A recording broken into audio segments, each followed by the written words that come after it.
Alright, magandang umaga po sa inyong lahat mga kababayan. Batang Maynila to, it's... Nako, pinag-uusapan na naman itong ating dating Pangulong Rodrigo Duterte dahil meron na naman siyang mga sinabi dun sa kanilang proclamation rally. Dun sa proclamation rally ng mga padapa. Meron na naman siyang sinabi mga kababayan eh. Hindi pa nga tapos yung issue ni Sara Duterte kasi itong NBI ay nagreklamo po sa DOJ. At pinakakasuhan po ng NBI si Sara Duterte dahil po doon sa video na lumabas. Diba? Naglabas si Sara Duterte ng video na kung saan pinagbabantaan niya itong ating presidente, first lady at si Speaker of the House. Ang nangyari doon mga kababayan, inimbestigahan niya ng NBI at yun, nakita ng NBI na karapat dapat sampahan ng kaso si Sara Duterte. Anong kaso ang gusto nilang isampa? Unang-una, inciting to sedition. Dahil nanakot daw siya at parang nananawagan siya na talikuran ng mga tao itong ating gobyerno. At pangalawa, grave threats mga kababayan sapagkat yun nga, nagkaroon ng pananakot at pagbabanta dito kay President Marcos, First Lady at kay Speaker. Yun po ay nandiyan na po, nakahain na po sa DOJ at hinihintay na lang po ang DOJ. Pag-aaralan nila yan kung sasampahan nga ng kaso itong si Sara Duterte. So hindi pa nga natatapos eh. Ito na naman eh. Meron na naman sinabi si former President Rodrigo Duterte na lumalabas mga kababayan, ito ay sa tingin ko babagsak ito sa sa grave threat. At frustrated murder. Kasi mga kababayan ito pakinggan natin si dating Pangulong Rodrigo Duterte. Pero mga kababayan, bago yan mga kababayan, silipin lang muna natin. Pakinggan muna natin itong itong si Mima. Meron po siyang sinasabi tungkol po dyan sa sa Maynila, mga kababayan. Pakinggan muna natin si Mima. Tangina mo isko, habang ikaw panibenta ng... Grabe naman pambungad dyan. Grabe ka naman, Mima. Ay, good morning po. Pasensya na po kayo Good morning. Nagulat naman ako doon. May mura talaga kay Isko itong si Mima. Bakit ba galit na galit si Mima kay Isko? Ari-arian ng gobyerno, bakit hindi mo gayahin itong si Hani Lacuña? Tingnan nyo mga minamahal, Manila LGU breaks ground for UDM's Tondo Campus. Habang inaaway mo noon, itong si Alfredo Lim, abay sinimulan niya yung University de Manila or yung City College of Manila. At habang kinukupal mo naman, itong si Mayor Lacuña, tinatraidor mo, sinimulan niya naman mga minamahal ang construction ng Tondo Annex ng University de Manila. Habang ikaw, kupal ng ina mo ka, wala kang ibang ginawa kundi ibenta yung property ng ating gobyerno. Grabe naman. Grabe naman yung mura na yan.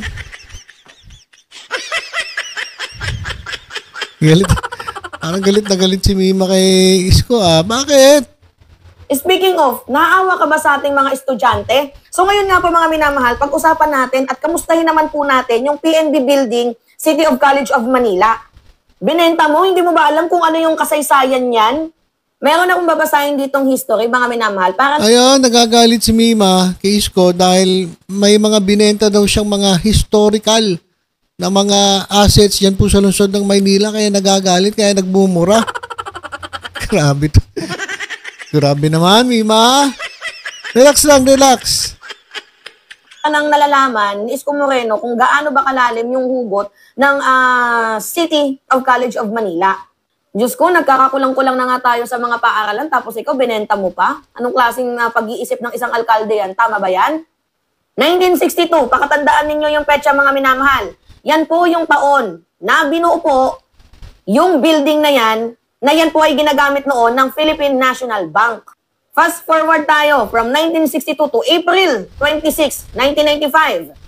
Meron pong Manila City Ordinance or yung MCO number 7885 na aprobado naman po ng dating alkalde na si Alfredo Lim, entitled An Ordinance Authorizing the City Government of Manila to Establish and Operate dadalubhasan ng Manila or City College of Manila and house it in the PNB building. Tandaan ninyo, Grabe nag-research May research pa talaga si Mima. history po yan, mga minamahal ng City College of Manila, ha? So fast forward tayo, June 26, 2006. Mayor Lito Atienza approve o inaprubahan na naman po mga minamahal ang Another Manila City Ordinance number 8120, which is nire-rename yung City College of Manila to the University de Manila. UDM was also transferred from Binondo to its current location at Cecilia Muñoz Street, corner Antonio G. Villegas Street, Mehan Gardens, Ermita. City Ordinance link, ito papakita ko sa inyo. Yan mga minamahal. Yan, download nyo na lang yung file, i-search nyo na lang yan. Diba? Pero sa kasamaang palad, sa panahon ni ERAP, January 2015, yung building na yan, nasunog. And fast forward, mga minamahal, April 27, 2020, City of College of Manila or University de Manila was granted fiscal autonomy wherein it states that the university and all its asset or yung PNB building will be within its control by the virtue of Manila City Ordinance number 8635. So, ito yung link, mga minamahal. Pakita natin sa inyo. History itong binabasa natin, ha? Yan. Diba? Lalim ng history ng University de Manila or yung City of College of Manila. After that history, mga minamahal, ito na, pumasok na sa history din, itong si Isko Rap Moreno.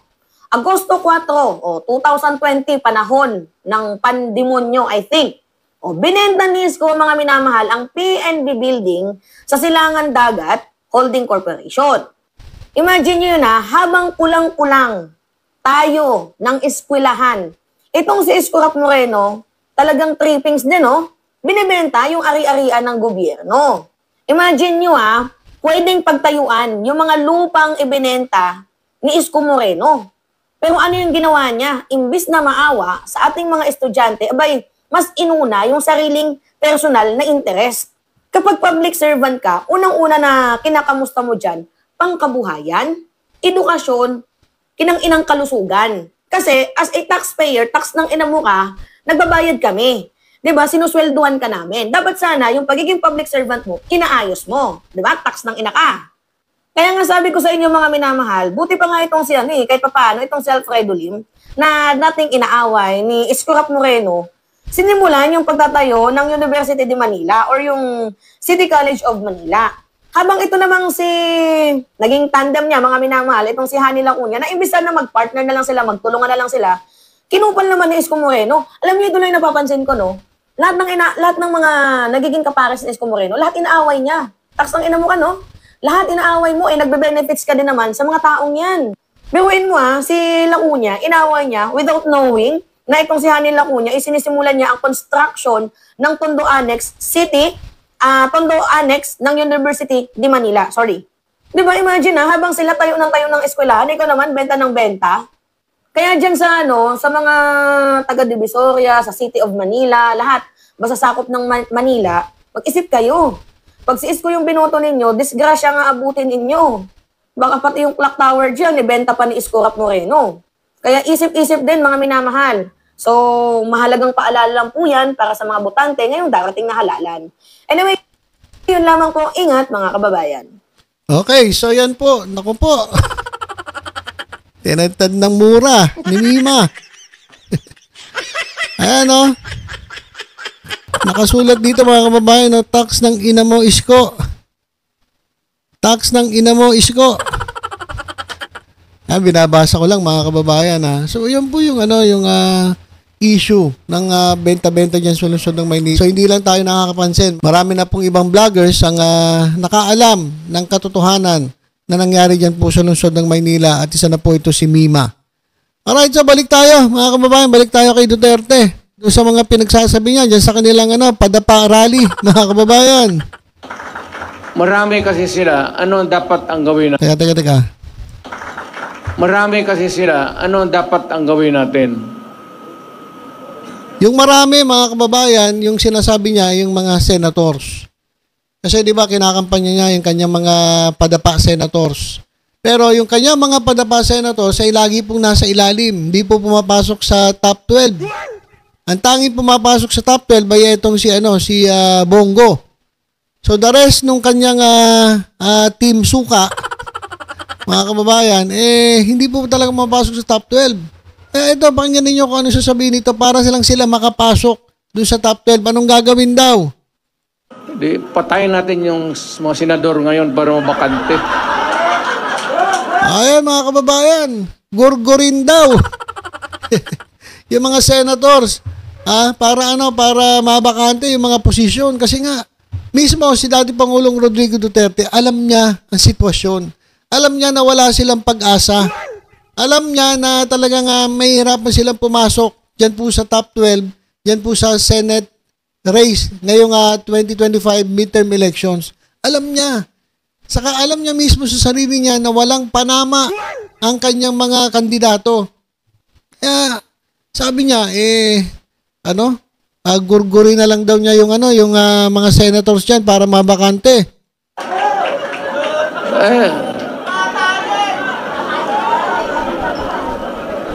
Kung magkapatay tayo ng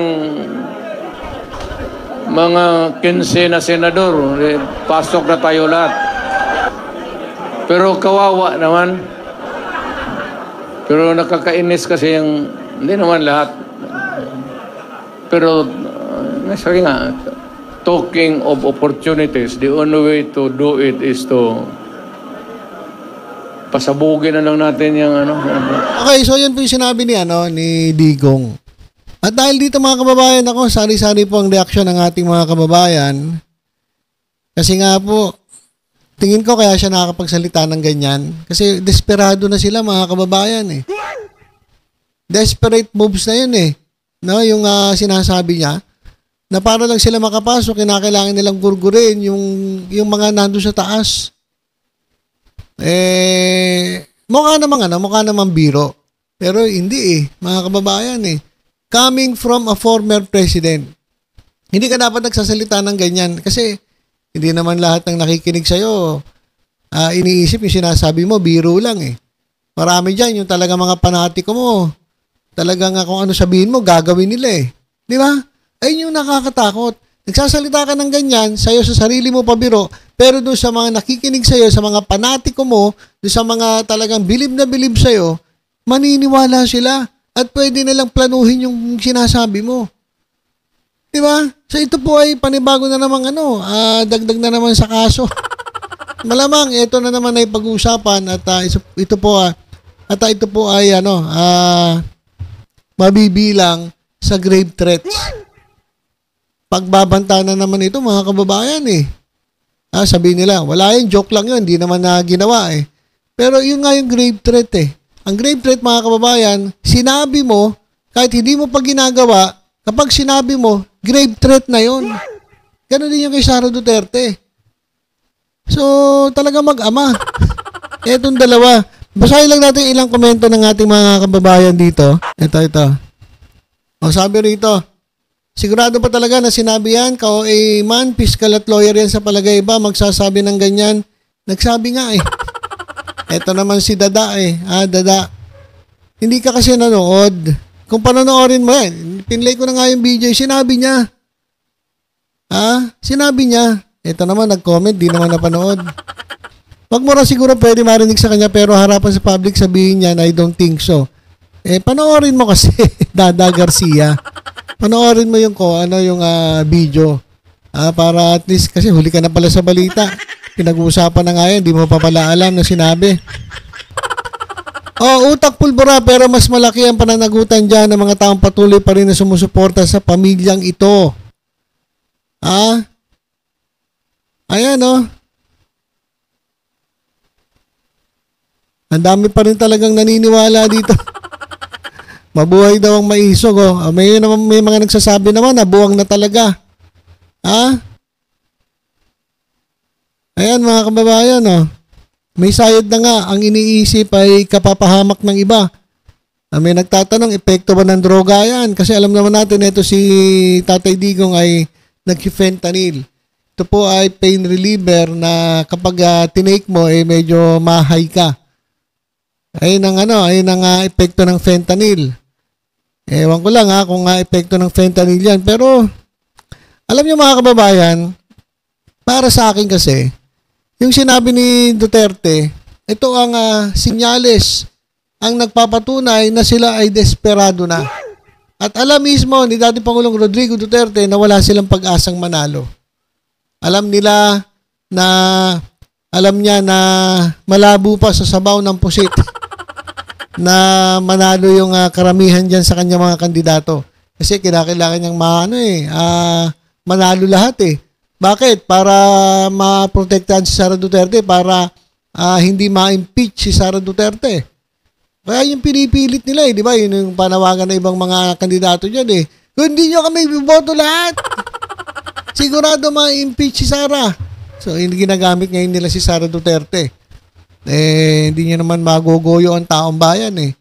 Sa totoo lang, talagang ayaw sa inyo ng taong bayan sa mga padapa senators. Kaya, eto, desperado na.